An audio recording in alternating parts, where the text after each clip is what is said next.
Do you know what the most important thing in your life is? For me, it's not my job. It's not my friends. It's not my family. It's not even the things that I have created, like my YouTube channel or my home gym or whatever. It's me. And the second that you forget that, everything else starts to fall apart. And I know how that sounds. Just stick with me. I'll explain. Just give me that. Let me start this video off with a story.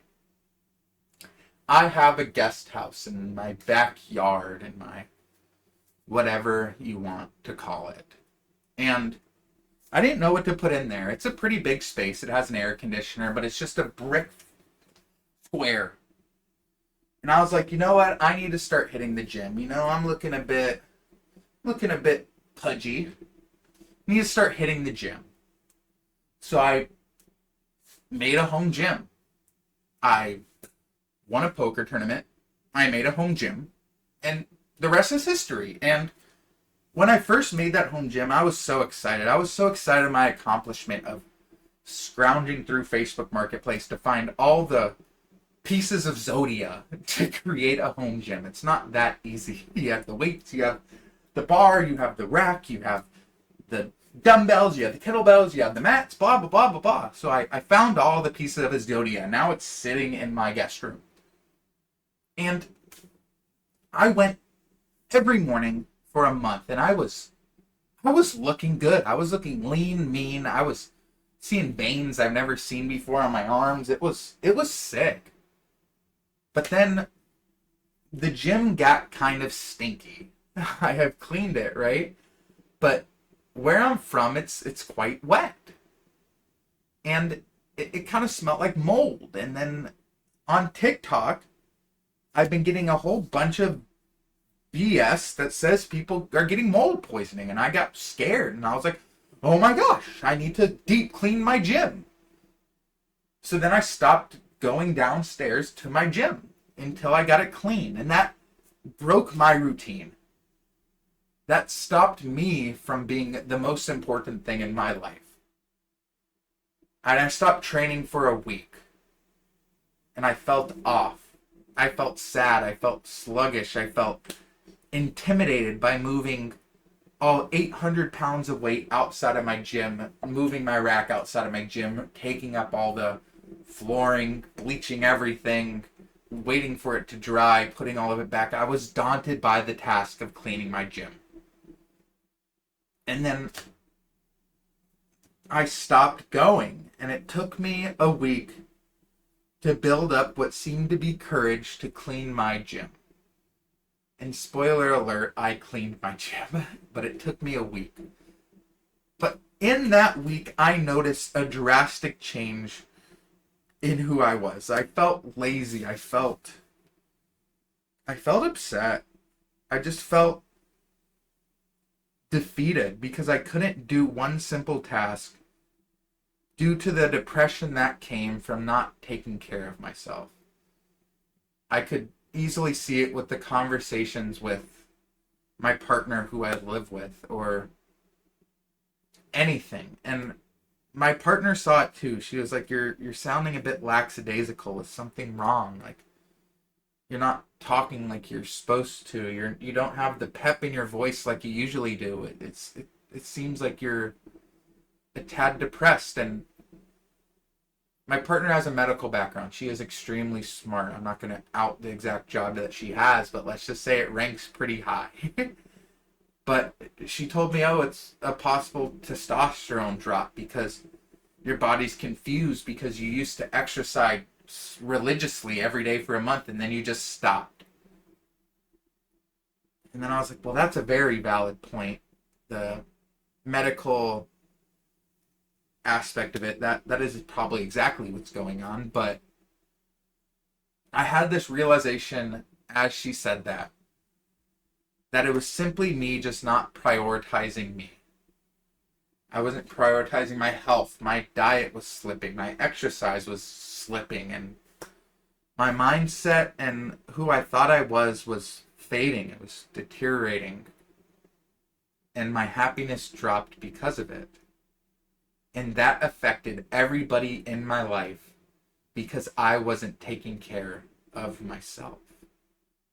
And that's what I mean. So I'm not coming at this video as a selfish intent. I'm just saying that if you don't take care of you, all of your other relationships are going to suffer. And here's the core lesson that I want everybody to learn who has taken their time to watch this video, who has gotten through 5.5 minutes of my story. Because retention drops off here. So here's your treat. Putting yourself first isn't selfish. No matter who is telling you it's selfish, I'm here to tell you it's not. When you put yourself first, it's survival. You need to survive in order to thrive and provide for the people that you care about. It's very difficult as a human to look after yourself and somebody else who's not looking after themselves or taking care of themselves. It's very difficult. You have to sacrifice a lot. Let's say that my partner, who I have the most love for in my entire life, is suffering. She is going through something that makes her sad.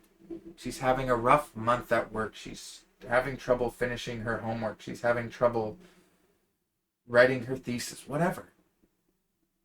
Let's say that she's struggling with that.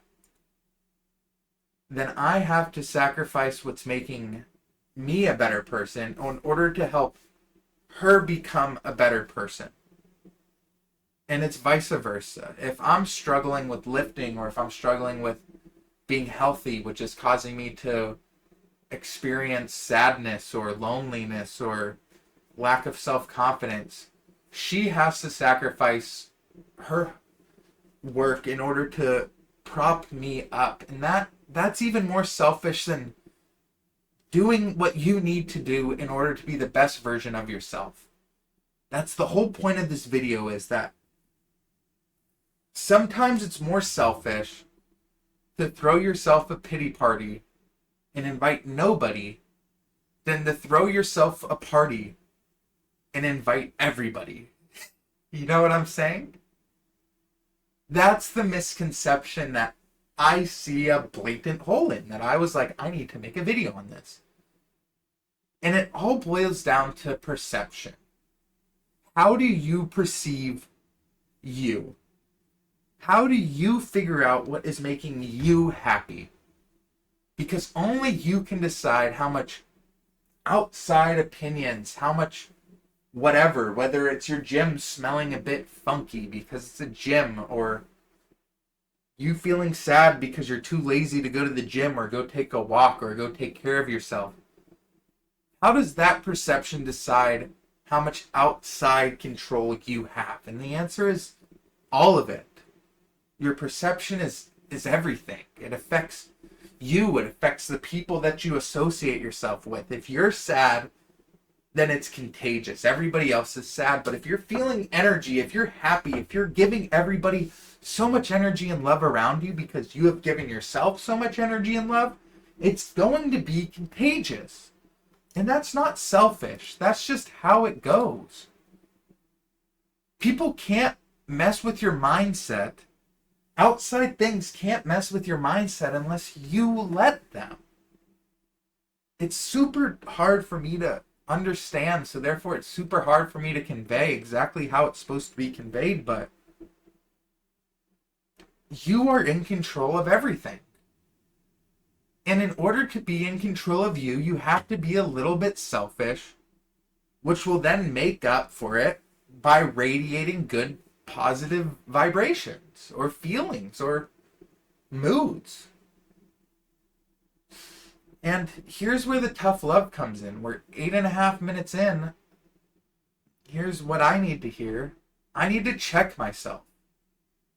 Maybe the mold was an excuse. Maybe it's the simple fact of getting up an hour from when you have to in order to get to work on time is hard. it's hard because you know that you can sleep for an hour more, and sleep is great. I love to sleep because then I'm not worried about anything. I'm dreaming about killing it at the poker table or flying through a castle or talking to some random person. Dreams are sleeping are fun to me. It's a lot more fun than going out and exhorting myself in a muggy gym. But it's something that I have to do in order to be happy. And to make up an excuse of I would rather do the easy way and get nothing out of it than do something hard and get everything out of it, it's just me being a baby in my eyes. And it's just me looking for quick hits of dopamine that I feel that I have let myself be trained on. And that's kind of the hidden layer in this video that I'm finding out now as recording it. It's like the small things never give you the same happiness as the big things. It's as easy as a nice double cheeseburger is going to make you more happy than eating a salad while you're eating it. But the salad is going to make you feel better 5 to 6 hours after you eat it compared to the cheeseburger. I like cheeseburgers. That's why that's why it's there. But that's the trap. The trap is convincing yourself that you deserve the cheeseburger when you haven't done anything to deserve the cheeseburger. Because excuses make me feel safe. I'm sad, I deserve a double cheeseburger. I'm sad, I deserve to take a day off lifting. I'm sore, my arms hurt. Whatever.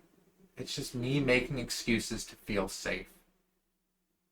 But those excuses just rob you of your progress. Of the good thing that you had going and the discipline that you had. So to end this video off, I want you to protect your perception. I want you to protect your health. I want you to protect your identity. And guard them at all costs. Because if you take anything away from this video, take this. Your number one priority has to be you in order to show out for other people that you love. Your body, your mind, your perception has to be at its peak in order to give love to everybody else at your fullest capacity. So protect your body, your mind, and your perception at all costs. Feed those 3 things. Take care of them. Because the moment you don't, everything around you will crumble. Take it from me, the dude who has to wear a mask in order to get his feelings and his thoughts out there. Thank you so much for watching. From the bottom of my heart, thank you. This was a longer video. This was off topic, off script. Thank you for sticking with me. Didn't forget America.